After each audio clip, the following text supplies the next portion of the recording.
형제들아, 사람이 만일 무슨 범죄한 일이 드러나거든 신령한 너희는 온유한 심령으로 그러한 자를 바로잡고 너 자신을 살펴보아 너도 시험을 받을까 두려워하라. 너희가 짐을 서로 지라. 그리하여 그리스도의 법을 성취하라. 만일 누가 아무것도 되지 못하고 된 줄로 생각하면 스스로 속임이라. 각각 자기의 일을 살피라. 그리하면 자랑할 것이 자기에게는 있어도 남에게는 있지 아니하리니 각자 자기의 짐을 질 것이라. 아멘.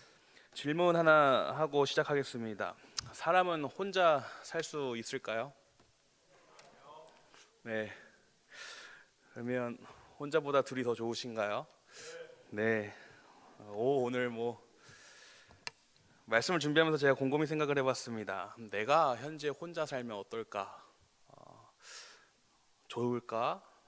혹은 안 좋을까라는 생각을 해봤는데요. 언젠가부터 혼자 하는 것들이 유행하기 시작했습니다. 그러면서 그 혼자 하는 것이 문화가 되어 버렸는데요. 예를 들면 예전에 음식점을 가면 대부분 2인분 이상 이렇게 시켜야 되는데 이제는 1인분이 나오는 경우들이 많이 있습니다.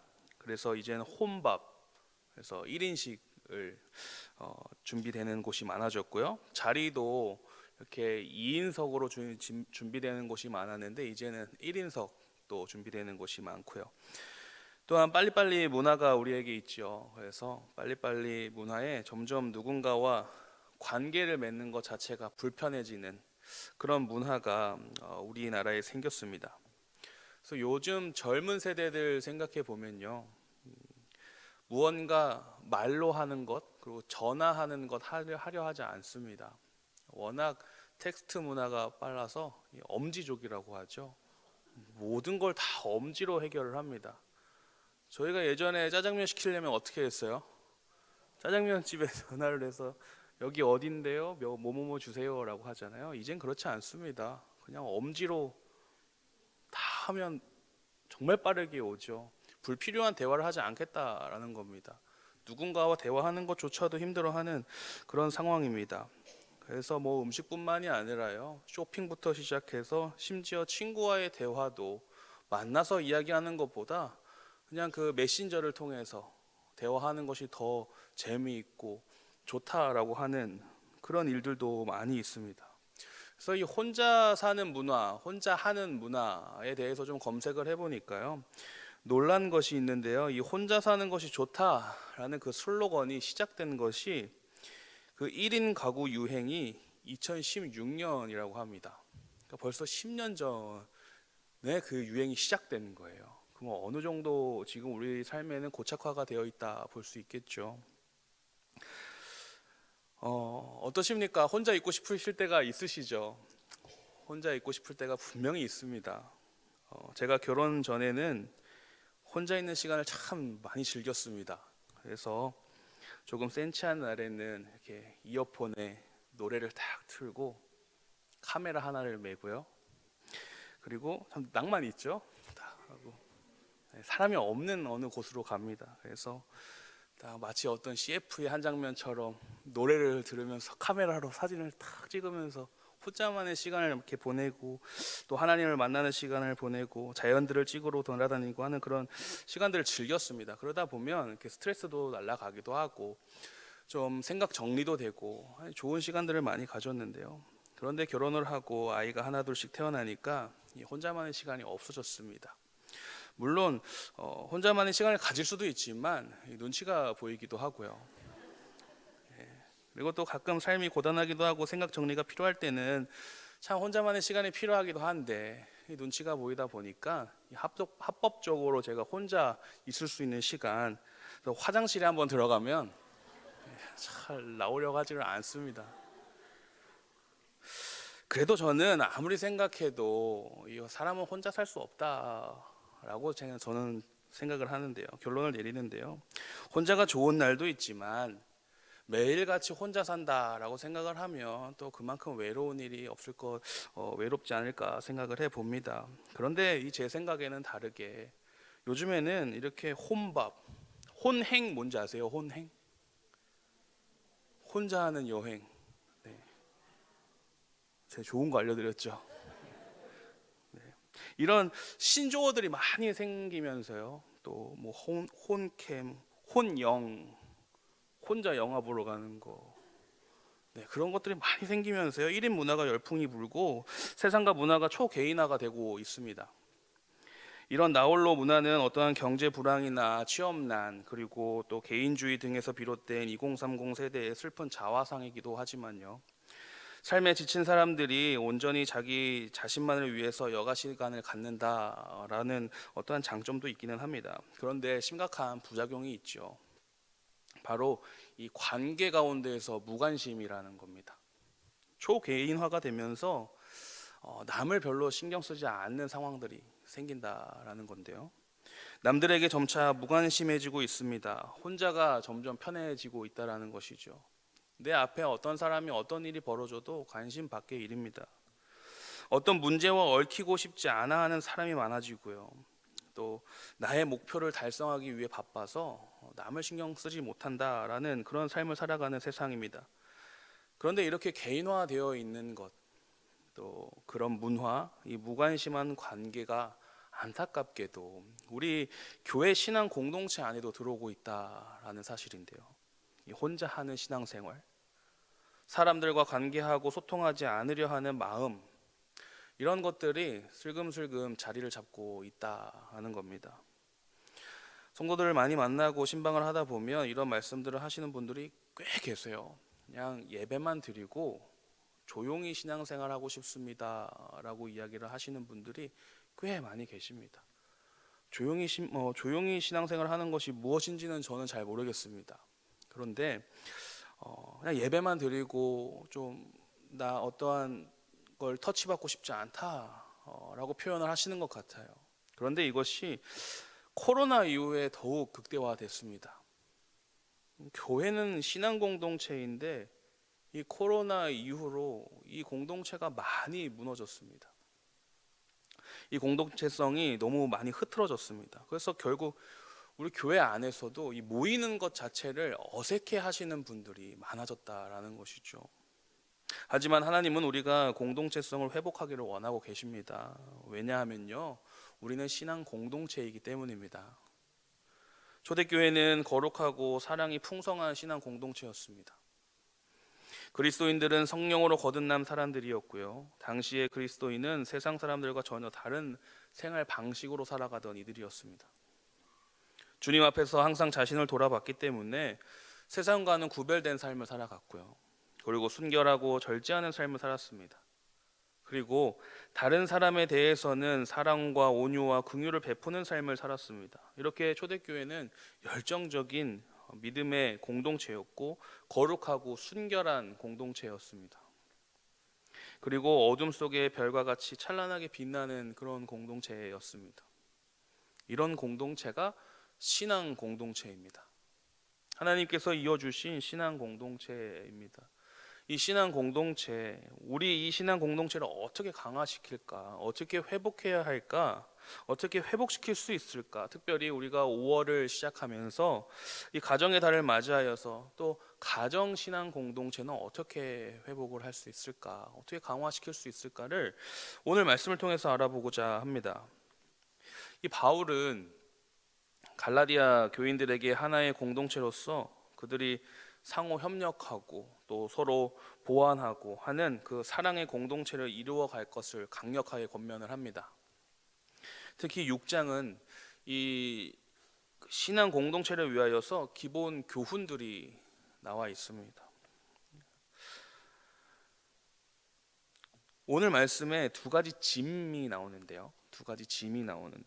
2절의 짐과 5절의 짐이 있습니다. 이 짐을 살펴보려고 합니다. 먼저 첫 번째 2절 짐인데요. 우리 같이 한번 2절 다시 읽겠습니다. 너희가 짐을 서로 지라 그리하여 그리스도의 법을 성취하라.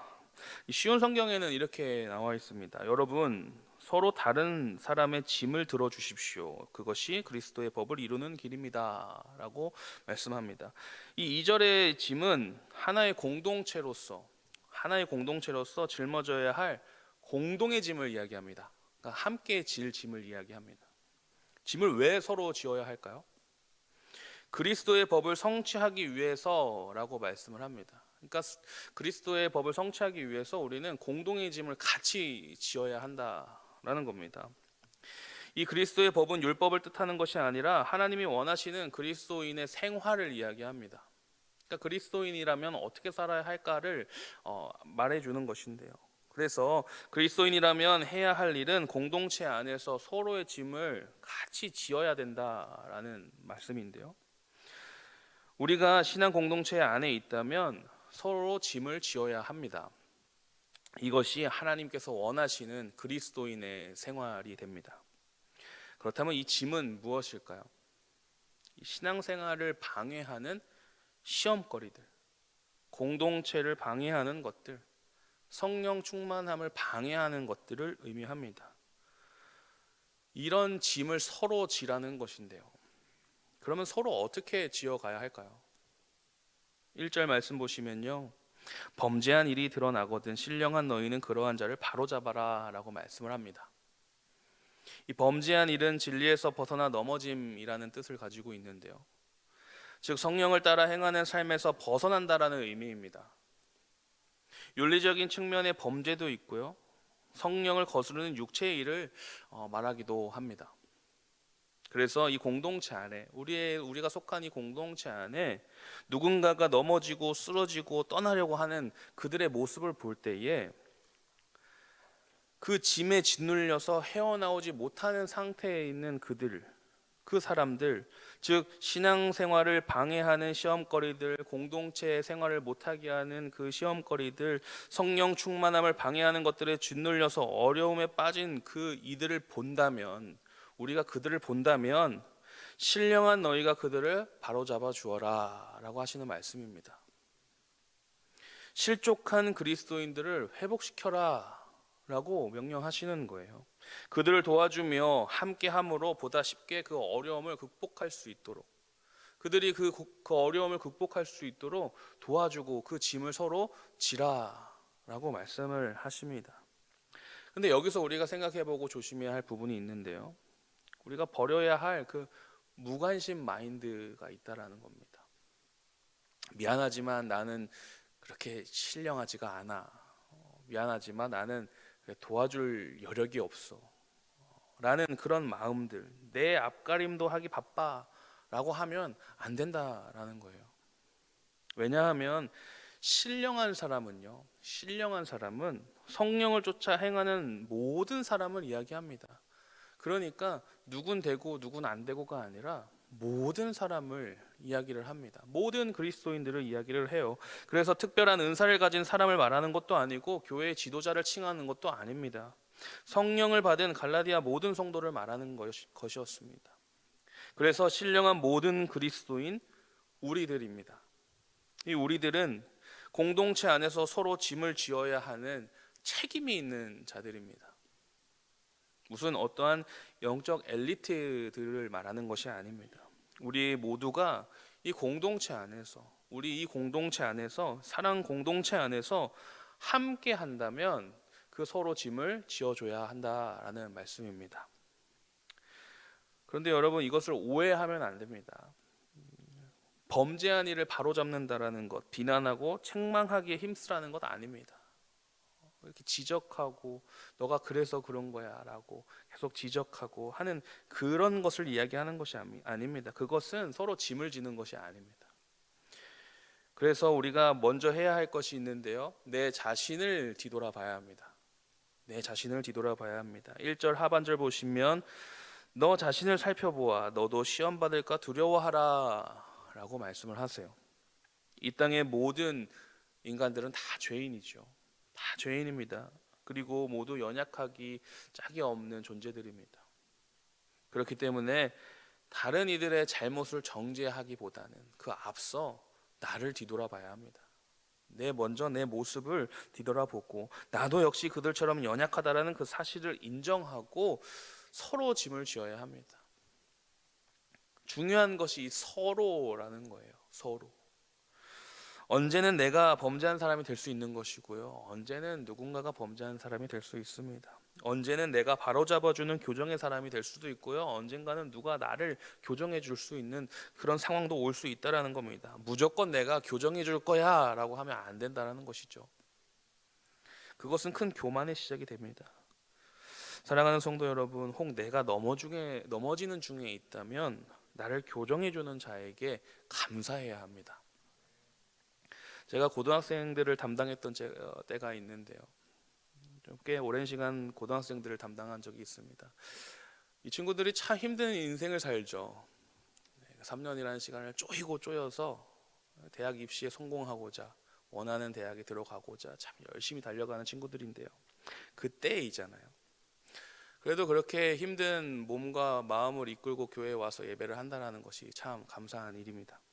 그런데 예배 때 설교 시간에 자는 친구 한 명, 그리고 들어오는 순간부터 자는 친구 한 명, 그리고 잠이 들락말락 조는 친구 한 명. 이 친구들이 꼭 제 앞에 이렇게 한 분단에 한 명씩 있었거든요. 그래서 제가 어느 날 생각했습니다. 그래, 너는 자라, 나는 깨운다. 누가 이기나 한번 해보자. 그래서 제가 말씀을 얼마나 파이팅 넘치게 했는지 몰라요. 막 소리 지르면서요. 아멘해! 막 이러고. 애들 막 깜짝깜짝 놀랍니다. 아멘 안 해, 아멘 해 하면요. 이 3명, 아까 말한 그 3명 중에 한 명 들락말락하는 친구는 정신 바짝 차리고 이제 안 자려고 노력을 하고요. 그리고 계속 자려고 그 졸고 있는 친구들은 깹니다. 그런데 진짜 강적인 친구가 그 들어오는 순간부터 자는 친구, 진짜 강적이에요. 안 깨요. 오자마자 자거든요. 그래서 참 애틋합니다. 보면 그래, 얼마나 피곤할까. 날 새고 이렇게 와서 얼마나 피곤할까. 그래도 하나님 말씀 좀 더 듣고 하나님 좀 만나고 하나님 은혜 좀 더 누리고 그 다음에 가서 공부하면 더 잘 될 텐데 하는 그런 안타까운 마음에 제가 그 친구들에게 얘기를 했습니다. 야, 좀 옆에 자고 있으면 좀 옆구리 좀 찔러라. 좀 쿡쿡 찔러서 같이 하나님 은혜 좀 받자라고 이렇게 좀 해라 라고 했습니다. 그러니까 그 들어오는 순간부터 잤던 그 친구, 옆에 있는 친구와 그 친구를 꾹꾹 찌른 거예요. 야, 목사님이 깨우래, 빨리 일어나.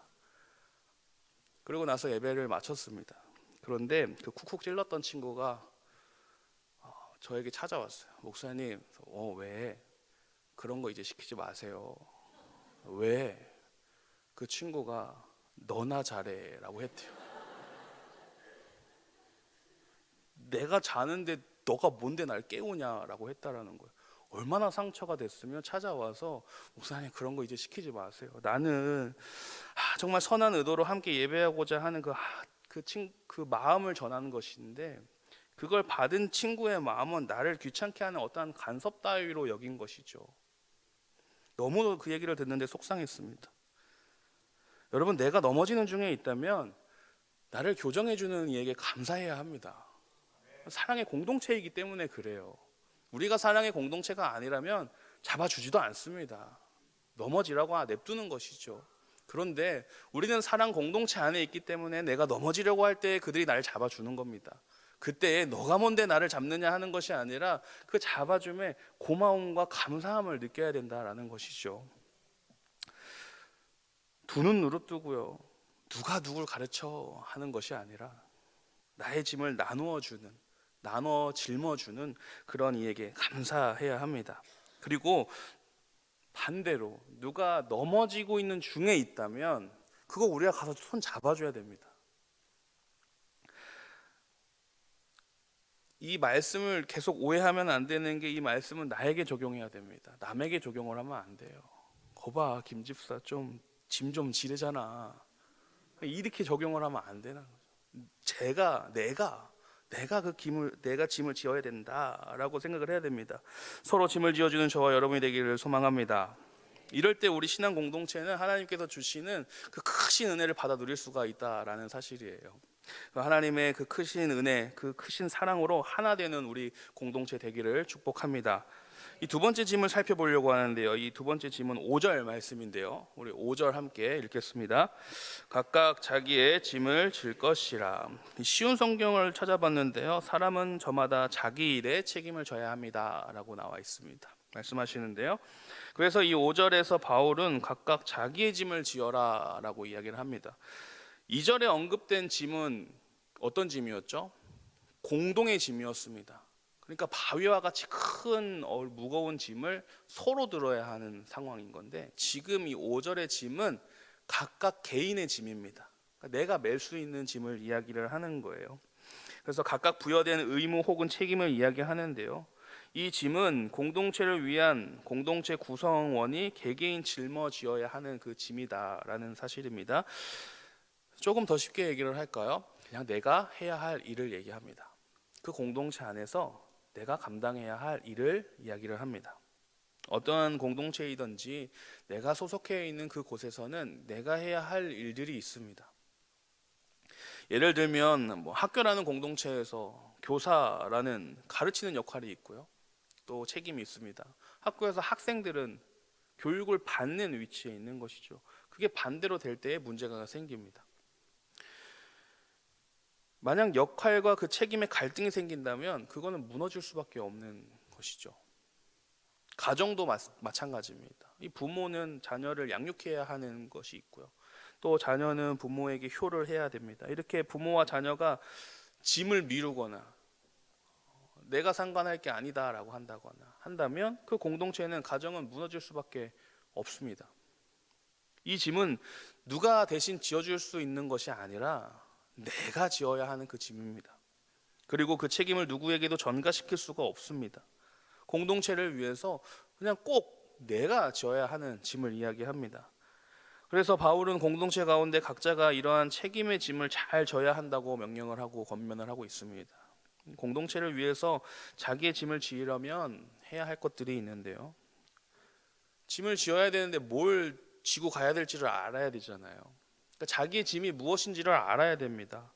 내가 지어야 할 것이 무엇인지를 알아야 짐을 지죠. 그래서 4절 말씀인데요. 자기의 일을 살펴야 됩니다. 내 일을 살펴야 됩니다. 내 상황을 살펴야 되고요.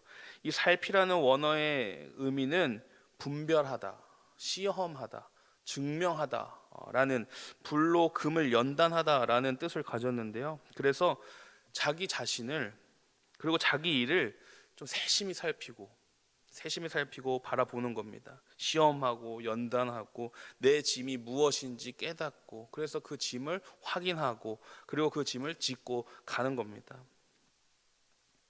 그리고 내가 그 짐을 지었다라는 것을 증명해야 하는 것이고요. 그런데 인간은 참 누구나 자기 자신에게 관대한 것 같습니다. 그래서 자신을 살펴보려고 하지 않는 것 같아요. 면밀히 살피고 반성하고 분별하고 시험하고 해서 내가 짊어져야 하는 것이 무엇인가를 깨닫고 그렇게 성찰하면서 나아가야 하는데, 그렇게 증명하고 연달하려 하지 않는 모습들이 우리에게 더 많이 있는 것 같습니다. 그렇게 된다면 이런 사람이 되는데요. 그 사람이 어떤 사람이냐? 3절 말씀 보시면 아무것도 되지 못하고 된 줄로 생각하는 사람이 됩니다. 나를 성찰하고 내가 짊어지어야 하는 짐이 무엇인지 살피고 나아가야 하는데, 그것을 하지 않는다면 아무것도 되지 못하고 된 줄로 생각하는 사람이 된다라고 말씀을 하세요. 교회 공동체 안에서 우리가 온전한 사랑과 그리스도의 도덕적 그 규범을 제대로 실천하지 못하는 사람들, 외식적인 그런 율법에 빠져서 스스로 상당한 존재라도 된 것처럼 착각하는 그런 교만에 빠져 사는 사람들, 이 짐을 내가 왜 지냐? 너가 지어야지 라고 생각하는 그런 모습들, 자기 자신마저도 스스로 속이는 어리석은 자들, 그들에게 좀 더 직설적으로 당신은 아무것도 아닙니다 라고 말씀을 하시는 거예요. 아무것도 되지 못하고 된 줄로 생각하는 자들, 당신은 아무것도 아닙니다 라고 말씀을 하시는 거라고요. 라고 바울이 소리치는 겁니다. 그래서 자신의 모습과 행위를 면밀히 살피고 반성을 하고요. 나의 짐은 무엇일까 고민하면서 우리가 나아가야 합니다. 내 자신의 모습과 행위를 면밀히 살피고 바라보면 그때 알게 됩니다. 내가 지어야 하는 짐이 이것이구나 라는 것을 깨닫게 됩니다. 그때에 그 자신 안에 있는 하나님의 은혜를 깨닫게 되는 것이고요. 그 짐을 짐을 짊어졌을 때 하나님의 도우심을 깨닫게 되는 것이고요. 그 짐을 또 짊어졌을 때 하나님이 함께 하심을 우리가 깨달을 수 있게 된다라는 것입니다. 그때에 성령이 주시는 능력과 그 능력으로 내가 지어야 할 짐을 더 힘차게 지고 나아갈 수 있도록 하나님께서 계속 역사하고 계신다라는 사실입니다. 사랑하는 성도 여러분, 내가 지어야 할 짐은 무엇이 있을까요? 어떠한 책임과 의무가 있으십니까? 우리 예수님께서도 짐을 지셨습니다. 예수님도 짐을 지셨습니다. 우리의 죄를 담당하시는 그 짐을 지셨습니다. 참 감사하지 않으십니까? 그렇게 짐을 지셨기 때문에 우리가 그 하나님의 사랑의 공동체 안에 들어올 수 있었다라는 것이죠. 주님의 은혜로 사는 우리도 그 맡겨진 짐, 담당해야 하는 짐 감사로 지어야 합니다. 우리가 기억해야 됩니다. 교만하여 자기를 스스로 속이고 내가 짐을 지려 하지 않는다면, 그런 사람이 있다면 그 공동체는 무너질 수밖에 없습니다. 반대로 공동체 안에서 겸손하게 나의 현재 위치를 생각하고 내가 내 자신을 살피면서 지어야 하는 짐을 각각 진다면, 메고 나간다면 그 공동체는 매우 건강한 공동체가 될 것입니다. 우리는 저마다 져야 할 짐이 있습니다. 이 짐은 어느 누구도 대신 져줄 수 없습니다. 그 짐, 공동체를 위해서 기쁨으로 지고 나아가는 저와 여러분이 되기를 소망합니다. 하나님 위해서 기쁨으로 지시기를 축복합니다. 우리가 책임을 그리고 임무를 다해 짐을 지고 나아갈 때 우리 양일 공동체는 사랑이 넘치고 웃음이 넘치고 하나님의 은혜가 넘치는 공동체가 될 줄로 믿습니다. 그래서 우리 양일 교회는 참 감사하죠. 모임이 많습니다. 모임도 많고요. 우리 교구 또 남선교회, 여전도회 또 많은 사역들 펼쳐지면서 우리 교회 안에서 여기 모임들, 공동체들이 참 많이 있습니다. 그때에 우리가 참 감사함으로 나의 짐을 지면서 나아가면 좋겠습니다. 그 하나하나 공동체마다 모여서 우리 양일 교회가 정말 하나님께서 보시기에 합당한 참 기쁨이 되는 그런 공동체가 될 줄로 믿습니다. 그렇게 신앙생활을 우리가 하면 참 좋겠습니다.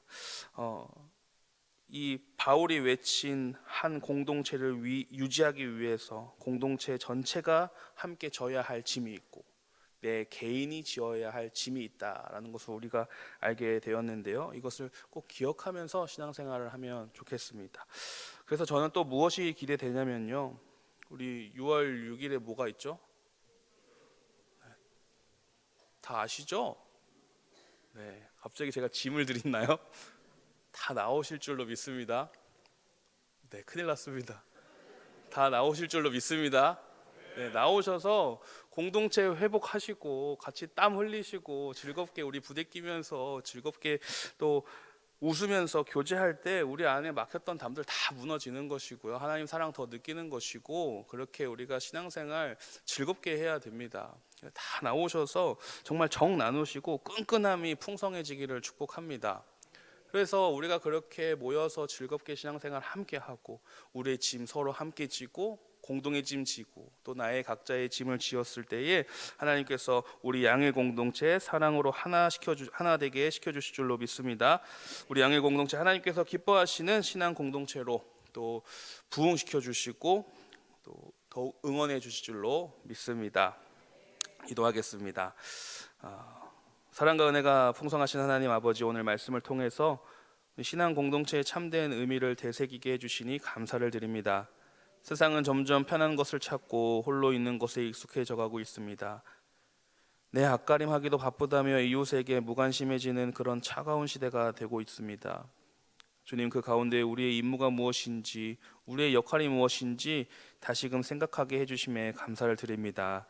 우리 양일교회 공동체가 초대교회와 같이 사랑이 풍성하고 어둠 속의 별처럼 빛나는 신앙 공동체가 되도록 인도하여 주시옵소서. 특별히 5월을 맞이하여 우리 각 가정이 사랑으로 하나 된 공동체가 되기를 소망합니다. 우리 각자에게 맡겨주신 사명과 책임의 짐을 기쁨으로 짊어지게 해주시고 은혜와 웃음이 넘치는 회복의 공동체, 부흥의 공동체가 되도록 인도하여 주옵소서. 사랑이 많으신 예수님의 이름으로 기도하옵나이다. 아멘.